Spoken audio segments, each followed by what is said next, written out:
Hi there, it's Matt here, and welcome back to the podcast. Today, we're talking about perhaps one of the most maybe misunderstood sleep disorders, and that disorder is narcolepsy. Unfortunately, narcolepsy is even used as a pejorative term in society. In today's show, I'd like to offer you a clearer picture of this sleep disorder, narcolepsy. Let's start with a general definition, and then we can speak about different things such as prevalence and the symptoms and the underlying mechanisms. Mechanisms we're always interested in this show, because if we understand mechanisms, maybe we can think about potential treatments, and we'll speak about those too. So what is narcolepsy? Medically, narcolepsy is classified as a neurological disorder, meaning it is of the brain. But even though its root cause is in the brain, it doesn't change the fact that it also affects the rest of the body's nervous system. And in fact, there's a very interesting interplay between the brain and the body, interlinked by way of those things called emotions. And we'll get to that. As a result, narcolepsy significantly impacts the quality of life of a patient. And moreover, it's what we classify as a chronic neurological condition, meaning that it has a long duration of condition action. And as I'll mention towards the end when we speak about treatments, very sadly, currently at least, there are no cures for narcolepsy, but there are some treatments, and we'll get to those, don't worry. How common is it? What's the prevalence? Well, narcolepsy is considered a rare condition. Based on our current estimates, it affects about 1 out of every 2,000 people. So here, where I currently live in the United States, that's around 200,000 Americans. Which, don't forget, as you'll hear in terms of this disabling condition, that is a vast number of people who are suffering. And then you scale that around the world. Just imagine. But the tragedy is this. Only about 25% to 50% of people with narcolepsy are actually diagnosed and receiving treatment. Most of them are misdiagnosed with different conditions, because the medical community is not given enough sleep education, particularly about rare sleep disorders. So your doctor is never going to be thinking that symptom set, that is very much narcolepsy. And the symptoms of narcolepsy that I'll come on to speak about in just a second typically start to emerge in an individual between ages, if you look at the data, somewhere between 7 years old and 25 years old. That's when the disease starts to express itself in terms of its symptomatology. And as I said, many people are misdiagnosed. They're frequently misdiagnosed. Sometimes they are classified as having a substance use disorder or an alcohol disorder, even though they fervently deny that claim. Based on the symptoms, they are misdiagnosed. And when you hear some of the symptoms, you can understand why that misdiagnosis may take place. But it is by no means an excuse. People should not be getting misdiagnosed with those conditions when they desperately need the treatments of narcolepsy.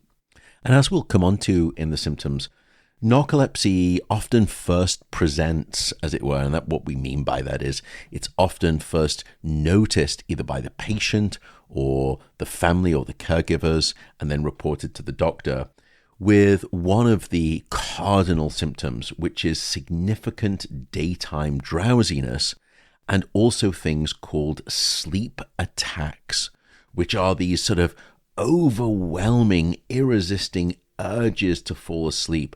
And there's also poor sleep at night and sleep fragmentation, but we'll get back to that in just a second. And something else that I'll mention in the symptoms is a very strange aspect of narcolepsy, which is a very unexpected, very temporary loss of muscle control, something called cataplexy. And if you break down the etymology of that term from the root Latin derivative, essentially it means a downward seizure. So you're essentially collapsing downward, and it is believed to have mimicked some kind of brain seizure, hence cataplexy. As we'll see, got nothing to do with seizures whatsoever. I should also note, although we won't go into this in detail, there are actually two subtype flavors of narcolepsy, type 1 and type 2. The majority of narcoleptic cases are actually of the type 1 variety. So if I mention narcolepsy generically during this podcast, what I'm going to be referring to is the type 1 condition. I should also note right from the get-go, narcolepsy isn't necessarily a fatal disease in and of itself, in the sense that the disease leads to mortality. But the episodes that we'll describe of the symptomatology can lead to a marked increase in accident rate risks as well as personal injuries. And when you hear the symptoms in just a little second, you'll realize why the following statement is true. For most individuals with narcolepsy, they really struggle to maintain any form of stable employment. They struggle to perform well at school. They will often have really quite significant difficulties in maintaining relationships, all because of these excessive daytime sleepiness events, together with the cataplexy. So what about the symptomatology then? At a high contour level, there are really four main cardinal symptoms of narcolepsy, together with an additional three that I'll also mention. But here are the four main cardinal features of narcolepsy. The first we've already mentioned, excessive daytime sleepiness. Almost everyone with narcolepsy will experience some form of really quite significant excessive daytime sleepiness. What is excessive daytime sleepiness? It's characterized, as I said, by this sudden, overwhelming urge to sleep at inappropriate moments during the waking day. And it really does make life incredibly difficult to be functionally meaningful during the waking day.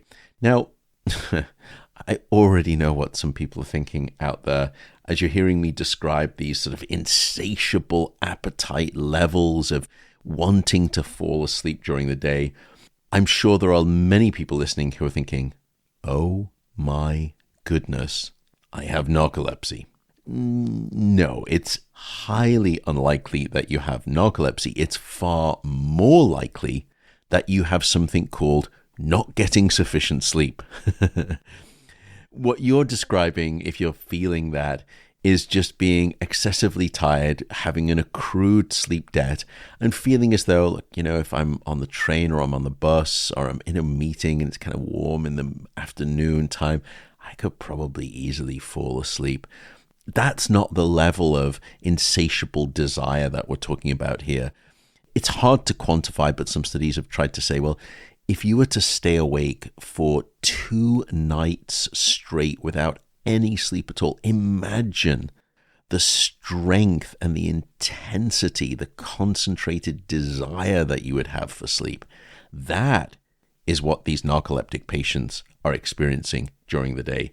It's not that I've got a significant sleep debt and I could kind of fall asleep anywhere, and sometimes I have to have a coffee before one of those afternoon meetings. We're not talking about that.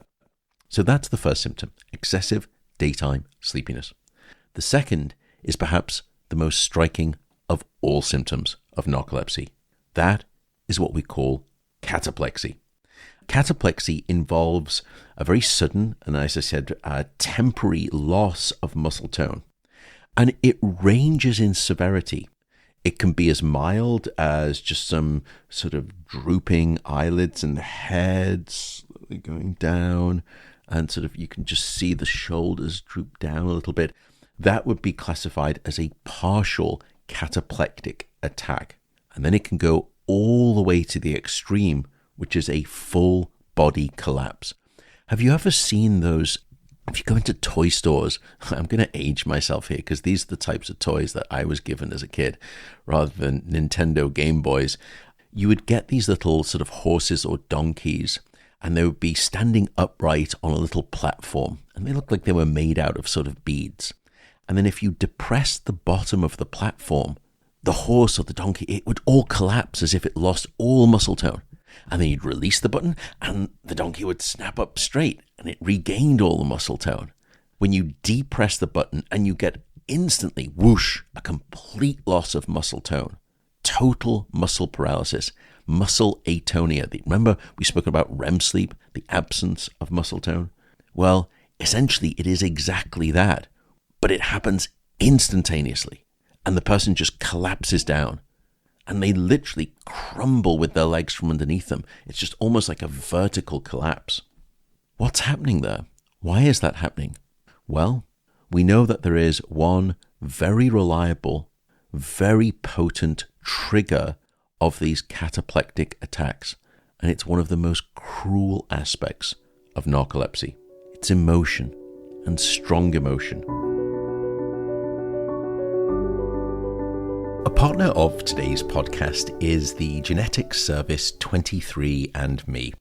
Gosh, I've been a 23andMe user for 8 years now, and it was mainly to stay informed about my genetic predispositions to conditions such as Alzheimer's disease and cancer. But something that also encouraged me as a sleep scientist is 23andMe's focus on sleep genetics, which they've integrated into their reports.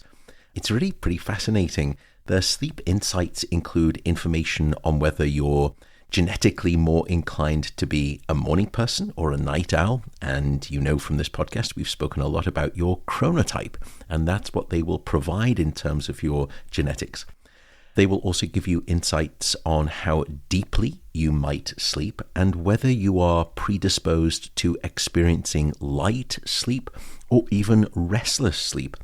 They've got some interesting information even about your insomnia genetic risk predisposition. I think these details can be useful if you're looking to understand why it is that you sleep the way that you do, and also maybe set specific expectations and plans regarding your sleep routine so that you can perhaps better fit your natural genetic sleep tendencies. For anyone who is curious about how their genetics can help them understand their sleep, and of course, a lot more beyond sleep, just go to 23andme.com/Matt Walker. And that is the number 23. So it's 23andme.com/Matt Walker. And you will receive 10% off the 23andMe service. So again, that is 23andme.com/Matt Walker. Emotions such as laughter and excitement, or even fear, they will all often very reliably trigger one of these severe cataplectic attacks. And the frequency with which these cataplectic attacks happen and the severity of them does vary from one patient to the next. So for some patients, it can be happening multiple times a day. Others, it can maybe just happen maybe once or twice a month, or even less frequently than that. And it's not always the first presenting symptom of narcolepsy. Often the cataplectic downward collapsing events will often start to emerge as the disease progresses later. But to me personally, when I've always, and I remember first learning about narcolepsy, when I was almost 20 years ago now, quite embarrassing as an aging human being, I remember really being sad about this. And the reason is the following. In truth, all of our lives boil down to being driven by emotions. If you pause and really think about it, I guarantee you there is no recent or prior significant action or choice that you have made in your life which was not dictated by one of two very simple rules: going towards something that was potentially good, staying away from something that was potentially bad. And it is this kaleidoscope of human emotions. And we now know that there are many tens of different emotions that human beings uniquely experience that make our lives worth living. So imagine if you had a condition in which you had to refrain from indulging in the rich, gooey complexity of a wonderful emotional life. It's such an unfair thing to imagine. Now, I'm not trying to make this out as there are going to be patients with narcolepsy who have significant cataplexy, and I'm not trying to paint such an overtly anemic emotional life. It's not by any means that degree of extreme, but for some people it is. And I remember meeting a patient actually by my very same name, and I won't say anything more about the surname, of course, for anonymity, but the degree of just flat affect in their voice and the calm demeanor with very little variation in emotion or expression, it really struck me. So I find this cataplectic attack symptomatology not only profound in terms of the physicality of it. And by the way, when you see some children who have these cataplectic attacks and they just drop to the floor, this is where injuries will be happening and accidents can be happening. Because imagine if someone just completely turned off the gravity on you in life and you just collapse the floor. And because your muscles are paralyzed, you don't have a reactive bracing response. You don't reach out with your hands to brace yourself as if you would if you were falling to the ground. Your body is just a weighted device that keels over down to the floor. So no wonder there are so many physical accidents, but it's also the emotional aspect that really just impacted me quite considerably. So that's the second symptom. The third of the four main symptoms is poorly regulated rapid eye movement sleep. And REM sleep is the stage that we know is associated with quite vivid dreaming. And it's also the stage during which we actually lose muscle tone. And I'll come back to that muscle tone equation when we speak about cataplexy. And I was just about to say, remind me if I don't. How much use is that on a monologue podcast? I get hypnotized by shiny objects. That's how dim my brain is. If it's any more stupid, you have to water me twice a week anyway. So as we know, REM sleep usually occurs, its first appearance during the sleep cycle usually appears about 90 minutes into sleep on average. Different for different people, but it's about that after falling asleep. However, for individuals with narcolepsy, we see something very striking. It's very telling. REM sleep can occur firstly at any time of day or night, and often when individuals with narcolepsy fall asleep, they can be going into REM sleep within just a handful of minutes. The only other time that we see people transitioning almost immediately into REM sleep if they have been chronically deprived of dream sleep night after night after night, when we do that experimentally in the lab to build up that type of a REM sleep specific debt and hunger. But in narcoleptic patients, it happens very frequently. The final of the four cardinal symptoms is actually related to this, which is significant and quite severe and very scary hallucinations upon immediately falling asleep. Now, most of us have these little mini diet dreams that we've spoken about on this podcast before, and those are called hypnagogic dreams. But with narcoleptic patients, they go from lucid, waking consciousness straight into these florid, delusional, hallucinogenic, narrative, emotion-filled dreams. And that's a very sharp, very jarring transition, if you can imagine it. And in part, it's because of the third feature that I just described, which is disrupted stability of REM sleep with near immediacy of REM sleep occurring not uncommonly. And finally, for completeness, as I said, there are three additional clinical symptoms that we often include above and beyond these. The first is sleep paralysis. What is sleep paralysis? This is on the back end of sleep when you're waking up. Sleep paralysis, and we've had an episode on this if you want to go back. That's the inability to move or speak, often as you're waking up. And it's very disconcerting because you're starting to become consciously aware of the world around you, but you can't lift your eyelids, you can't open your mouth, you can't move your body, you can't shout out. Why? Because the paralysis of REM sleep has still not been removed, but your brain is waking up out of REM sleep. So there's this mismatch between the two. And that happens quite commonly for patients with narcolepsy. The second of those three additional features is fragmented sleep.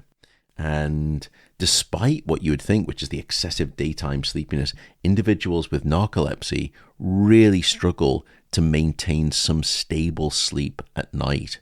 Think about the last time you suffered from jet lag. You were sleepy during the day, but you were awake often at night. And it's this same type of profile. Narcoleptic patients intensely sleepy during the day, but they can't maintain stable sleep at night. The final of those three is something that we call automatic behaviors. So after falling asleep, a narcoleptic patient may go through some very rote, very automatic behaviors, such as eating, going over to the refrigerator, opening the door, closing it, hanging up clothes. Some people have even got into their cars and started driving with these automatic behaviors. And often, though, they only last a few seconds or a few minutes before the individual, the patient, starts to realize that.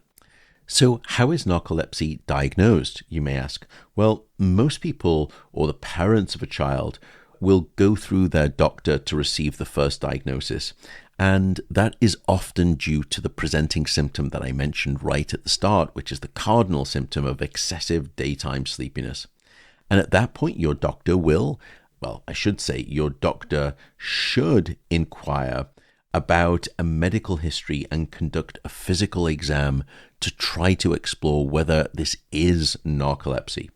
And the doctor, if they know something about sleep medicine and narcolepsy, which, as I said, it's not their fault, they don't get educated on this stuff, and so rarely will they do it, but they will start asking about a history of excessive daytime drowsiness and those episodes of cataplexy. So they'll be asking about episodes where there is sudden or partial loss of muscle tone.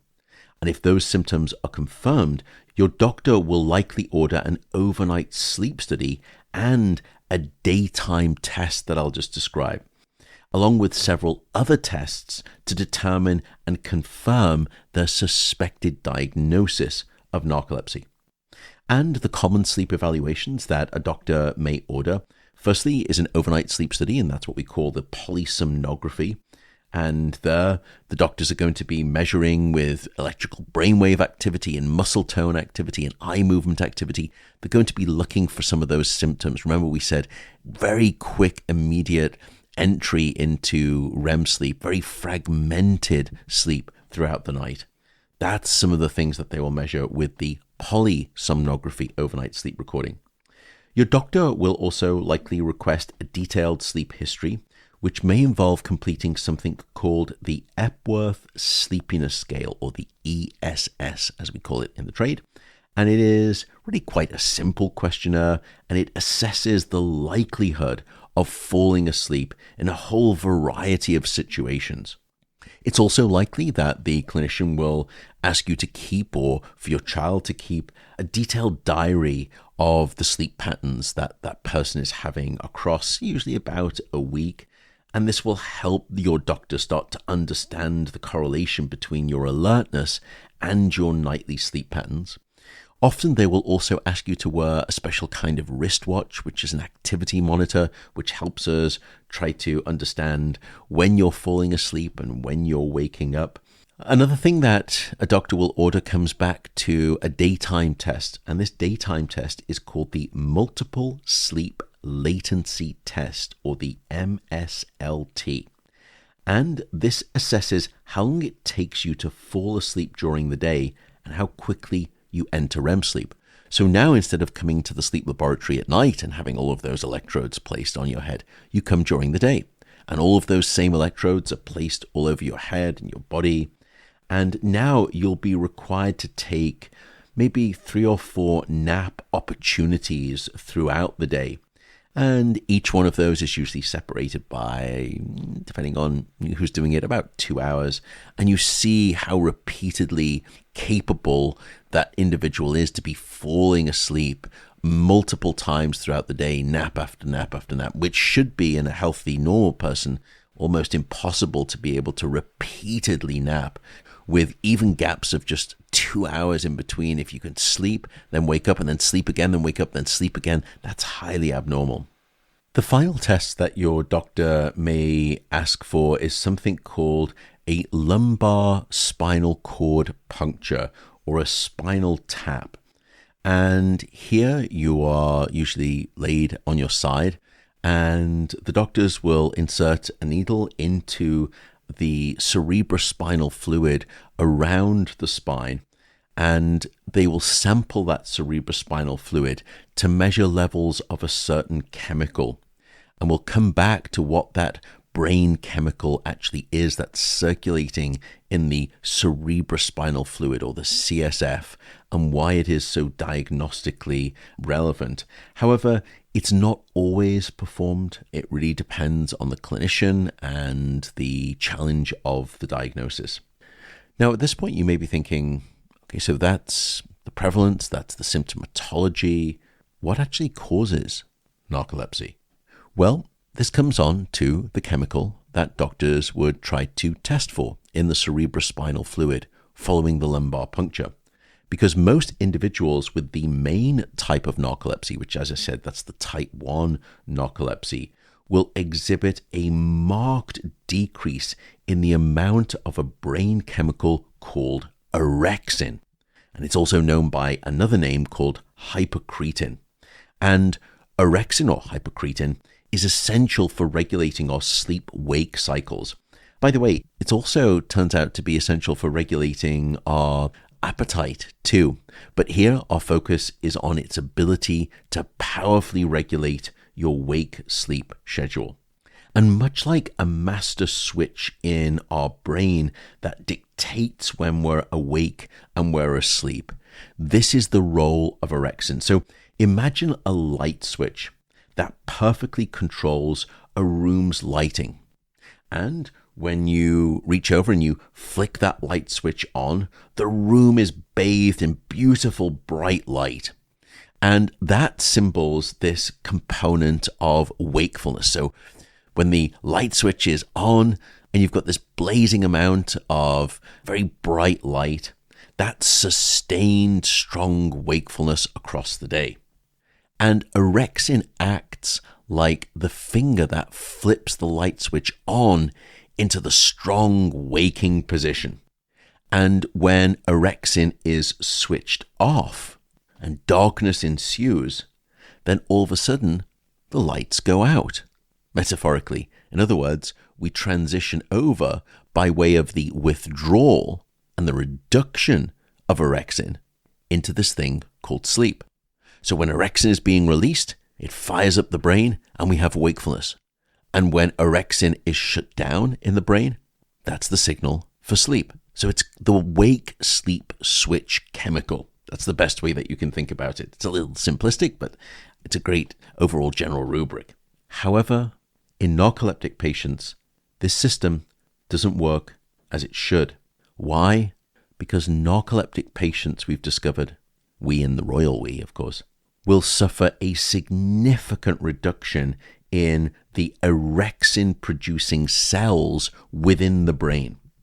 And if that wasn't bad enough, that there aren't the cells to be releasing sufficient amounts of orexin to light up the brain with sustained wakefulness, what little orexin is released, unfortunately, is not particularly well sensed by the rest of the brain. Why? Because narcoleptic patients will also have a reduction in the number of orexin receptors in the brain, the welcoming sites of orexin. So you're both releasing less orexin as a narcoleptic patient, so you don't have a stronger finger trying to flick the light switch on of wakefulness. Plus, even when that light switch is just starting to come on, there aren't as many receptors to receive that orexin chemical, and therefore the light switch wakefulness that you're wishing for is diminished that much further.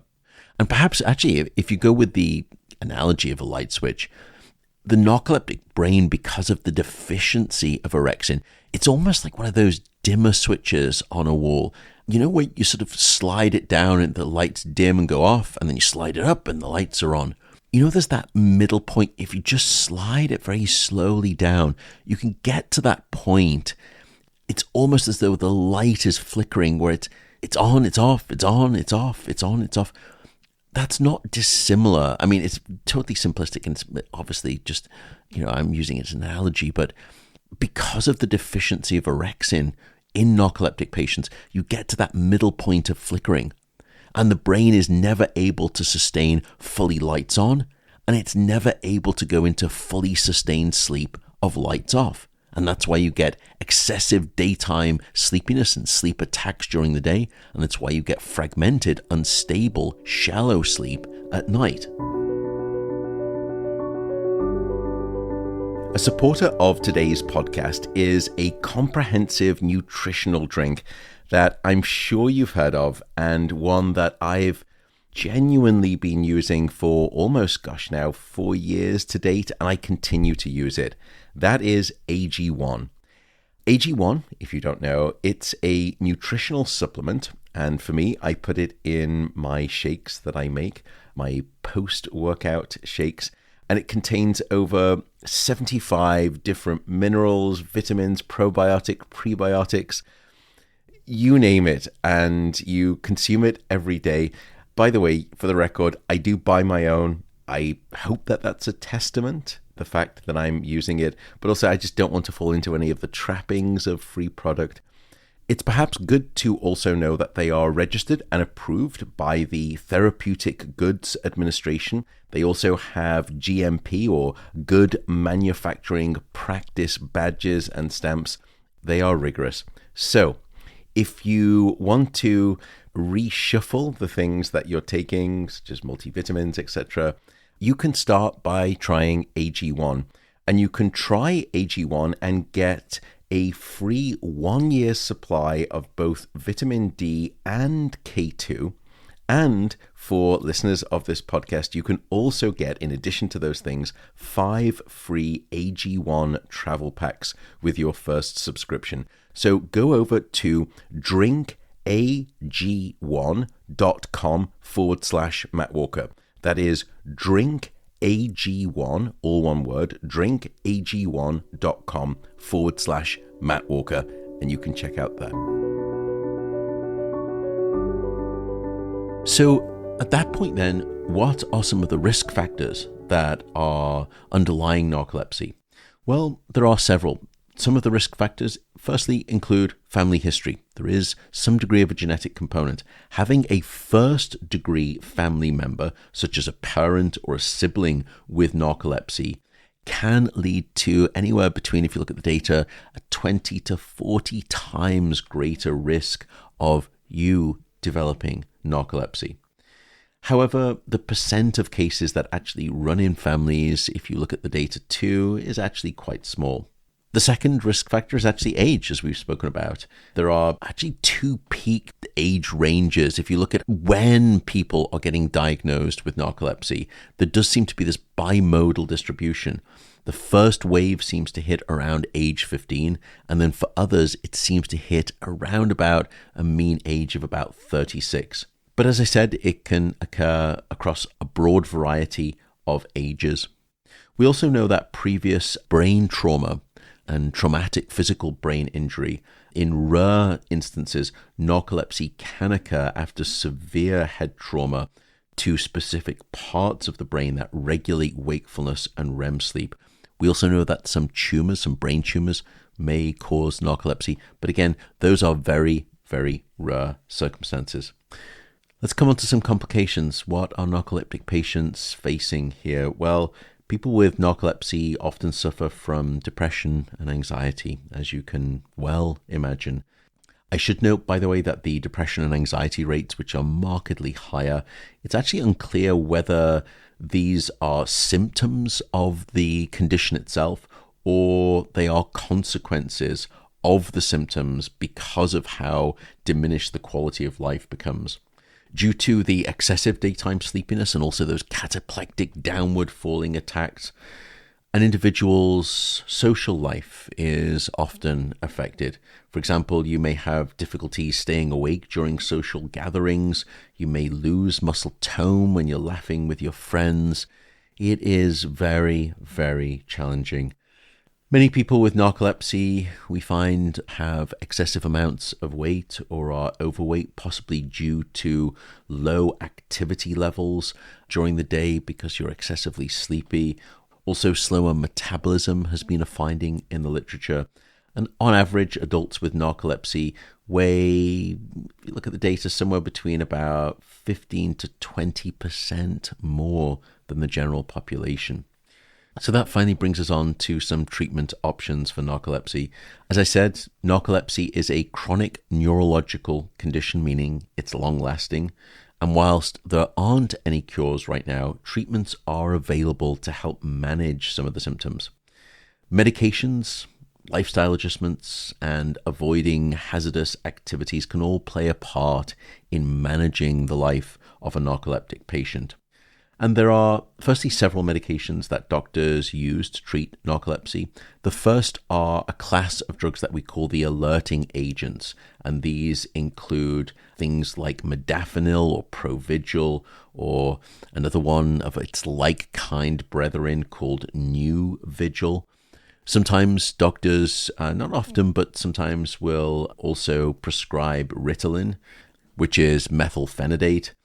All of those things can help try to sustain wakefulness during the day when patients want to be awake. Problem is that they do often come with significant side effects, nausea, headaches, anxiety, and some degree of dependency.